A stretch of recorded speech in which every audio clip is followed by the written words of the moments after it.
నమస్తే welcome to big story. America, Canada, Germany ఈ మూడు దేశాలు ఇప్పుడు భారత్ పట్ల దుష్టత్రయంగా మారాయి. మొన్న జర్మనీ, నిన్న అమెరికా, నేడు కెనడా. ఖలిస్తాన్ ఉగ్రవాద నేత నిజ్జార్, మద్యం కుంభకోణంలో ఇరుక్కుపోయిన కేజ్రీవాల్ ఆయా దేశాలకు హీరోలుగా మారుతున్నారు. ఈ మూడు దేశాలు భారత్ అంతర్గత వ్యవహారాల్లో జోక్యం చేసుకునేందుకు ప్రయత్నిస్తున్నాయి. ప్రయత్నాల్లో తీవ్రంగా భంగపడుతున్నాయి కూడా. భారత్ ఒకప్పటి భారత్ కాదని, ఇప్పుడు భారత్ నయా భారత్గా మారిందనే విషయాన్ని గుర్తించేందుకు అవి నిరాకరిస్తున్నాయి. అలా చేయడం ద్వారా భారత్పై సైకలాజికల్ వార్ చేసేందుకు ప్రయత్నిస్తున్నాయి. ఈ నేపథ్యంలో ఇవాల్టి big story crazy war.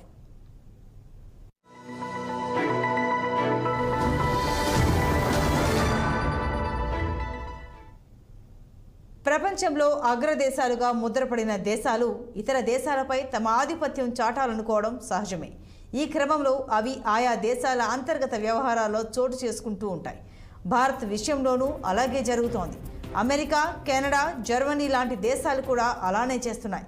Khalistan ఉగ్రవాద నేత నిజ్జార్, మద్యం కుంభకోణంలో ఇరుక్కుపోయిన కేజ్రీవాల్, కాంగ్రెస్ పార్టీ బ్యాంక్ ఖాతాల స్తంభన లాంటి అంశాల్లో అవి జోక్యం చేసుకోవడం మొదలైంది. తద్వారా భారత్ పేరు ప్రతిష్టలకు డ్యామేజ్ చేసేందుకు ప్రయత్నిస్తున్నాయి. అంతేకాదు, భారత్పై అంతర్జాతీయ ఒత్తిళ్లు పెంచేందుకు కుట్ర పన్నుతున్నాయి.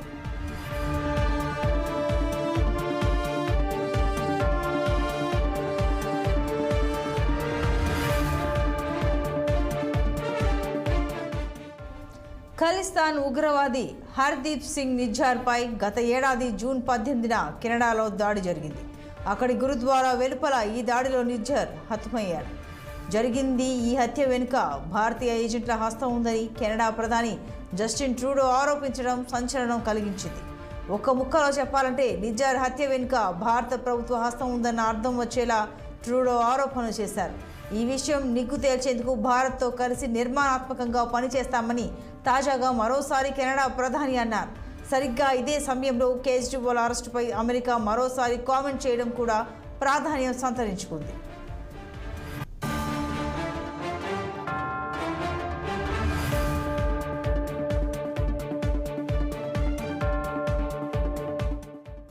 విదేశీ శక్తుల అక్రమ చర్యల నుంచి కెనడా పౌరులను కాపాడుకునేందుకు తాము అత్యధిక ప్రాధాన్యం ఇస్తామని కెనడా ప్రధాని జస్టిన్ ట్రూడో అన్నారు. ఆ విషయంలో ఎవరికి ఎలాంటి సందేహాలు ఉండాల్సిన అవసరం లేదన్నారు. అదే సమయంలో ఇతర దేశాల్లో ఉగ్రవాదానికి కెనడా పౌరులు అందించే సహకారంపై కూడా కెనడా చట్టబద్ధమైన చర్యలు తీసుకోవాల్సిన అవసరం కూడా ఉంది. ఆ విషయాన్ని మాత్రం కెనడా ప్రభుత్వం విస్మరిస్తోంది. కెనడా మాత్రమే కాదు, అమెరికా, బ్రిటన్ లాంటి దేశాలు కూడా అదే విధంగా వ్యవహరిస్తున్నాయి. ఉగ్రవాదానికి అందించిన మద్దతు ఫలితాలను ఇప్పటికే అమెరికా, బ్రిటన్ అనుభవిస్తున్నాయి.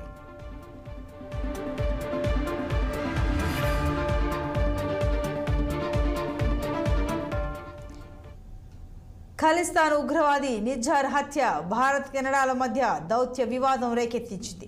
నిజ్జార్ హత్యలో భారత్ ప్రభుత్వ హస్తం ఉందని, ఆ మేరకు తమకు విశ్వసనీయ సమాచారం ఉందని కెనడా ప్రధాని ఆరోపించడం సంచలనం కలిగించింది. భారత్ మాత్రం ఈ ఆరోపణలను తిప్పికొట్టింది. ఈ ఆరోపణలు దురుద్దేశపూరితమని స్పష్టం చేసింది. నిజ్జార్ హత్య కాంట్రాక్ట్ హత్య అని కెనడా ప్రభుత్వం ఆరోపిస్తోంది. గతంలో ఈ వ్యవహారం ఒక దశలో తీవ్ర స్థాయికి చేరుకుంది. కెనడా దౌత్య సిబ్బంది సంఖ్యను భారత్ తగ్గించి వేసింది. కెనడాలో పనిచేస్తున్న భారత దౌత్య సిబ్బంది సంఖ్యను దృష్టిలో ఉంచుకుని ఈ నిర్ణయం తీసుకున్నట్లుగా భారత్ వెల్లడించింది. మొత్తం మీద ఈ వ్యవహారం కాస్త చల్లబడుతోంది అనుకుంటున్న సమయంలో కెనడా మరోసారి ఈ అంశాన్ని తెరపైకి తీసుకువచ్చింది. కేజ్రీవాల్ అరెస్టుపై అమెరికా, జర్మనీ దేశాలు గొంతెత్తడంతో పనిలో పనిగా కెనడా కూడా మరోసారి నిజ్జార్ అంశంపై తీవ్ర వ్యాఖ్యలు చేసింది.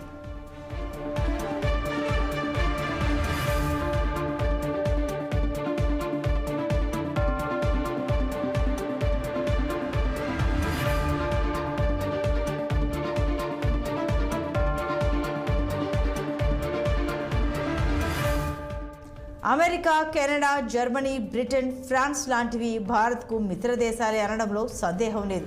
కాకపోతే భారత్ అంతర్గత వ్యవహారాల్లో జోక్యం చేసుకునేందుకు అవి తరచూ ప్రయత్నిస్తుంటాయి. గతంలో అలాంటి ప్రయత్నాల్లో అవి విజయం సాధించాయి. కేంద్రంలో బీజేపీ అధికారంలోకి వచ్చిన తర్వాత గత 10 ఏళ్లుగా ఆయా దేశాల పప్పులు ఉడకడం లేదు. దాంతో అవి ఒక విధమైన ఫ్రస్ట్రేషన్లోకి వెళ్ళినట్లుగా కనిపిస్తోంది. మరీ ముఖ్యంగా అమెరికా, కెనడా, జర్మనీలు వివిధ అంశాలపై విపరీత వ్యాఖ్యలు చేస్తున్నాయి. నిజ్జార్ హత్య అంశంతోనే సరిపుచ్చుకోని కెనడా పనిలో పనిగా కెనడా ఎన్నికలను ప్రభావితం చేసేందుకు విదేశాలు ప్రయత్నించాయా అనే అంశంపై జరుగుతున్న విచారణలో భారత్ పేరును కూడా చేర్చింది.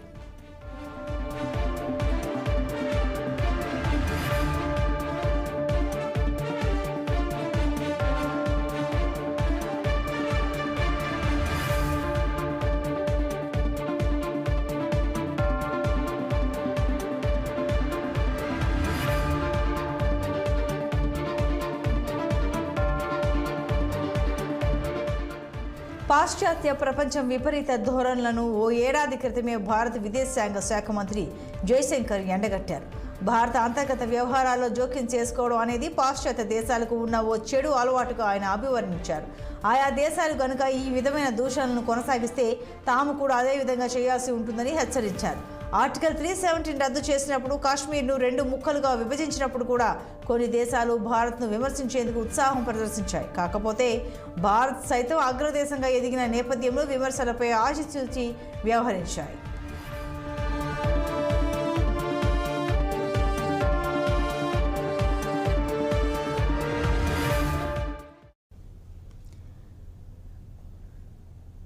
చైనా, పాకిస్తాన్, తుర్కీ లాంటి దేశాలు భారత్ శత్రు దేశాలుగా ముద్రపడ్డాయి. అలాంటి దేశాలు భారత్ అంతర్గత అంశాలపై ఇష్టం వచ్చినట్లుగా మాట్లాడుతుంటాయి. అలాంటి వాటిని పెద్దగా పట్టించుకోవాల్సిన అవసరం కూడా లేదు. పాశ్చాత్య దేశాలు మాత్రం భారత్కు మిత్ర దేశాలుగా ఉంటూనే అవకాశం దొరికినప్పుడల్లా భారత్కు శుద్ధులు చెప్పేందుకు ప్రయత్నిస్తుంటాయి. అలాంటి వాటిని కూడా భారత్ తిప్పికొడుతూనే ఉంది. అమెరికాలో జరిగే జాతి అహంకార హత్యలు, పోలీస్ కస్టడీలో నల్ల జాతీయుల మృతి, అమెరికన్ పాఠశాలలో తరచూ జరిగే కాల్పులు, నేటికి కొనసాగుతున్న వర్ణ వివక్ష, భూతాపం అరికట్టే చర్యలపై నిర్లక్ష్యం, ఇలాంటివే మరెన్నో అంశాలను భారత్ అమెరికా అంతర్గత వ్యవహారాలుగానే భావిస్తుంటుంది.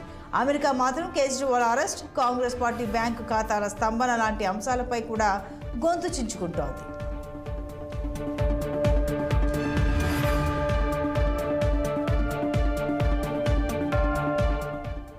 ఇక్కడ గమనించాల్సిన అంశం మరొకటి కూడా ఉంది. ప్రపంచంలో ఉత్తర దేశాలు, దక్షిణ దేశాల మధ్య అంతరం కూడా పెరుగుతోంది.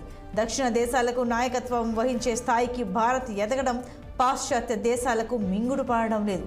అందుకే అవకాశం దొరికినప్పుడల్లా భారత్పై బురద చిమ్మేందుకు అవి ప్రయత్నిస్తున్నాయి. ఆర్థికంగా పాశ్చాత్య దేశాలు తమ ర్యాంకింగ్లను కోల్పోతున్నాయి. ఎన్నో దేశాల్లో యుక్త వయస్కుల జనాభా తక్కువగా ఉంది. మరోవైపున భారత్ ఆర్థికంగా ఎదుగుతోంది. 3వ అతిపెద్ద ఆర్థిక వ్యవస్థగా ఎదిగేందుకు పరుగులు తీస్తోంది. యుక్త వయస్కుల జనాభా కూడా భారత్లోనే అధికంగా ఉంది.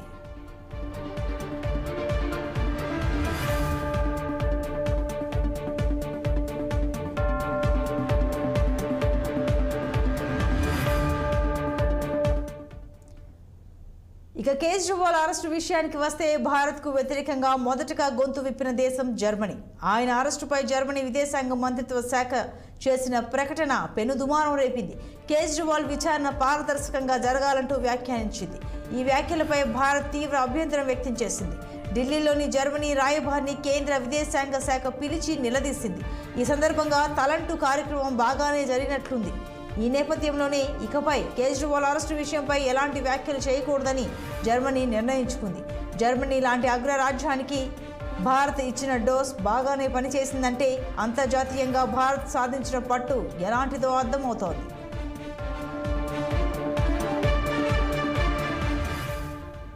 కేజ్రీవాల్ అరెస్టుపై అమెరికా సైతం స్పందించింది. భారత్లోని ప్రతిపక్ష నేత అరెస్టుకు సంబంధించిన నివేదికలను నిశితంగా పరిశీలిస్తున్నామని, ఈ కేసులో పారదర్శకత విచారణను ప్రోత్సహిస్తున్నామని అమెరికా విదేశాంగ శాఖ తెలిపింది.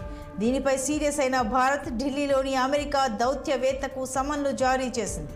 అమెరికా రాయబార కార్యాలయం తాత్కాలిక deputy chief of mission Gloria Berbena South బ్లాక్లోని విదేశాంగ శాఖ కార్యాలయానికి వచ్చారు.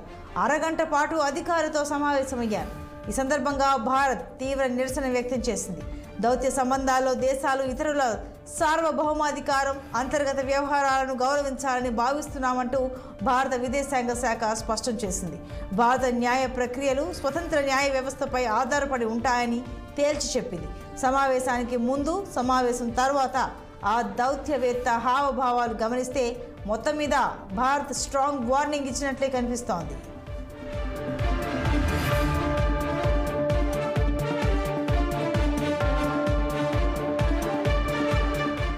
భారత్ ఇచ్చిన స్ట్రాంగ్ వార్నింగ్ అమెరికాకు షాక్ ఇచ్చినట్లుగానే ఉంది. అదే సమయంలో వెనకడుగు వేసేందుకు మనస్సు రాలేదు. అందుకే మరోసారి కూడా కేజ్రీవాల్ అరెస్టు విషయంలో కామెంట్స్ చేసింది. జరుగుతున్న పరిణామాలను తాము నిశితంగా గమనిస్తున్నట్లు చెప్పింది. అంతేకాదు, కాంగ్రెస్ బ్యాంకు ఖాతాల స్తంభన అంశాన్ని కూడా ప్రస్తావించింది. ఇతర దేశాల్లో ప్రజలు, పార్టీల ప్రజాస్వామిక హక్కుల గురించి మాట్లాడే అమెరికా ఇతర దేశాల్లో తాను చేసే అప్రజాస్వామిక చర్యల గురించి మాత్రం ఎప్పటికప్పుడు మర్చిపోతుంటుంది. మరెవరైనా వాటి గురించి గుర్తు చేస్తే కన్నెర చేస్తుంటుంది. ఇరాక్, ఆఫ్ఘనిస్తాన్, లాటిన్ అమెరికా దేశాల్లో అమెరికా దారుణ మారణకాండ గురువింద కింద సామెతను గుర్తు చేస్తుంటుంది.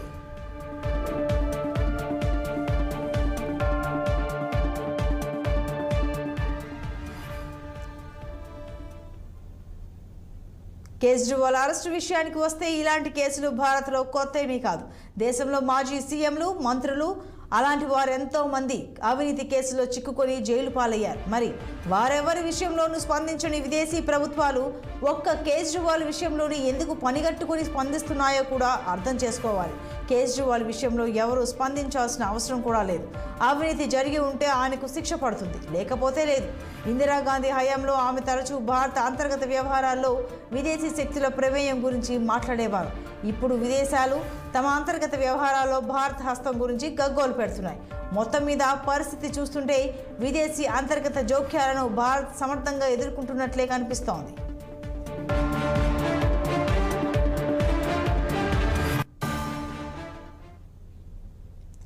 ఇది ఇవాల్టి బిగ్ స్టోరీ. మరో ఎపిసోడ్లో మళ్ళీ కలుద్దాం. కీప్ వాచింగ్ 6 టీవీ, సామాన్యుడి ఆరోపణ.